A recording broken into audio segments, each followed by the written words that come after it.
Demolition is the 14th studio album by British heavy metal band Judas Priest, the first in the decade of the 2000s. It is the second and final studio album to feature Tim Ripper Owens on vocals. It is the only Judas Priest studio album to feature a parental advisory label due to some songs featuring profanity, Machine Man, Hell is Home, and Metal Messiah all carry explicit markings on the album's iTunes page. Background and reception. Following the lukewarm to decent reception to Jugulator, the band scrambled to assess what exactly went wrong, and determined that fans preferred a sound more faithful to Priest's back catalogue. The resulting album would be an amalgam of Jugulator-style riffs, references to 80s Priest, and sporadic new metal additions such as samples, and industrial-style beats. While the ostensible aim was to offer something for every possible fan, in the end, the album received a much poorer reception than Jugulator by most fans, and would result in the eventual reunion of the classic lineup with Halford. Owens has stated that Demolition was his favourite album that he did with the group, claiming it had better vocals and more melody than Jugulator. Songwriting and production. The album was produced by guitarist Glenn Tipton, who also took over as the primary songwriter on the album.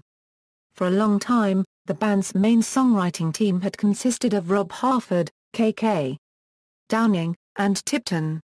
After Halford departed from the band, however, Downing and Tipton went on to write all the songs on Jugulator. On this album, many of the songs were written solely by Tipton, with contributions from Downing on several songs. Former producer Chris Tsangarides, who co-wrote the song A Touch of Evil on the Painkiller album, also assisted Tipton in the writing of a few songs.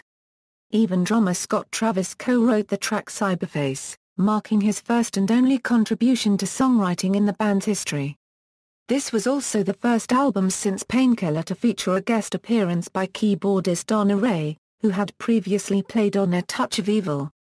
The songs Machine Man and Feed on Me were included in Judas Priest's box set Metallurgy. Track listing. Personnel: Judas Priest, K.K. Downing a Euro guitar, Glenn Tipton a Euro guitar, Ian Hill a Euro bass guitar, Scott Travis a Euro drums, Tim Ripper Owens a Euro vocals, additional musician, Donna Ray a Euro keyboards. Production, produced and arranged by Glenn Tipton. Co-produced by Sean Lynch, mastered by John Astley, front cover and booklet by L. Space Design, back cover image by Benjamin Davis, photography by Mick Hudson. Charts. References.